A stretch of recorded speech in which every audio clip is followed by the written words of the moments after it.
Welcome to today TV. May day కార్మికుల శక్తి కోసం పోరాటం.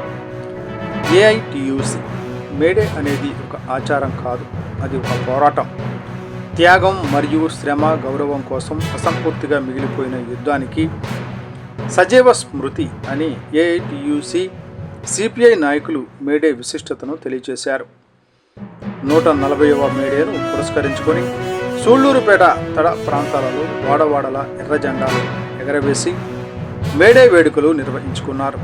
ఈ సందర్భంగా వారు మాట్లాడుతూ మేడే మూలాలు రక్తం మరియు ప్రతిఘటనలో ఉన్నాయని, చికాగోలోని చారిత్రాత్మక హేమార్కెట్ సంఘటనలో కార్మికులు 8 గంటల పనిదినం కోసం ఐక్యంగా డిమాండ్ చేశారన్నారు.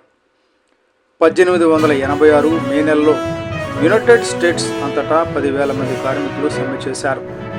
వారు అణచివేతను ఎదుర్కొన్నారు. మే 4న హేమార్కెట్ స్క్వేర్లో ఒక శాంతియుత ర్యాలీపై దాడి జరిగింది. హింస చెలరేగింది మరియు ప్రభుత్వం క్రూరమైన అణచివేతను ప్రయోగించింది.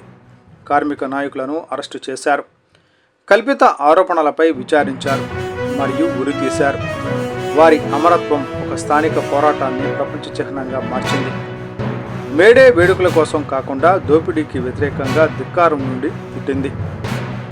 కార్మికుల డిమాండ్ సరళమైనది అయినప్పటికీ విప్లవాత్మకమైనదని, పనికి 8 గంటలు, విశ్రాంతికి 8 గంటలు, మా ఇష్టానికి 8 గంటలు, ఈ నినాదం పెట్టుబడిదారీ విధానం ద్వారా మిగులు విలువను దోచుకోవడానికి వ్యతిరేకంగా కార్మిక వర్గం చేసిన పోరాట సారాంశాన్ని సంగ్రహించింది.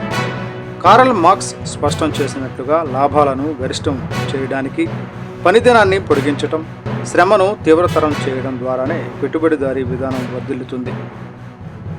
అందువల్ల పని గంటలను పరిమితం చేయాలని పోరాటం కేవలం ఆర్థికపరమైనది కాదు, అది రాజకీయపరమైనది కూడా. పెరుగుతున్న అసమానతలు, అధికమవుతున్న నిరంకుశత్వం మరియు వేగవంతమైన సాంకేతికత విప్లవం ఉన్న ఈ కాలంలో మేడే ప్రాముఖ్యత మరింత పెరిగింది. ముందుకు సాగే మార్గానికి ఐక్యత, స్పష్టత మరియు ధైర్యం అవసరం.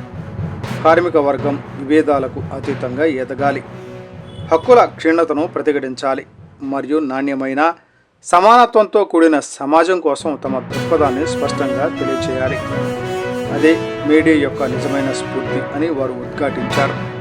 ఈ కార్యక్రమంలో సిపిఐ సీనియర్ నాయకులు మోదుగుల పార్థసారథి, నియోజకవర్గ కార్యదర్శి సుధాకర్, ఏఐటియుసి నియోజకవర్గ అధ్యక్ష కార్యదర్శులు కొల్లపాటి శ్రీనివాసులు, ఇలప నాగేంద్రబాబు, సిపిఐ మండల కార్యదర్శి టి రమణయ్య, ఓ కుమార్, సిపిఐ పట్టణ కార్యదర్శి ఆనందబాబు, సహాయ కార్యదర్శి బాలు, లక్ష్మమ్మ, భవన నిర్మాణ కార్మిక సంఘం నియోజకవర్గ అధ్యక్షులు వెంకట కృష్ణయ్య, చెల్లయ్య, మత్స్యకార నాయకులు గుడిసి శ్రీనివాసులు, అఖిల భారత యువజన సమాఖ్య నియోజకవర్గ అధ్యక్ష కార్యదర్శులు గుణ వినోద్ కుమార్, ఏఐఎస్ఎఫ్ నియోజకవర్గ కార్యదర్శి సూర్య మరియు నాయకులు రమేష్, రవిరెడ్డి, వెంకటేష్, నాయకర్ తదితరులు ఈ కార్యక్రమంలో పాల్గొన్నారు.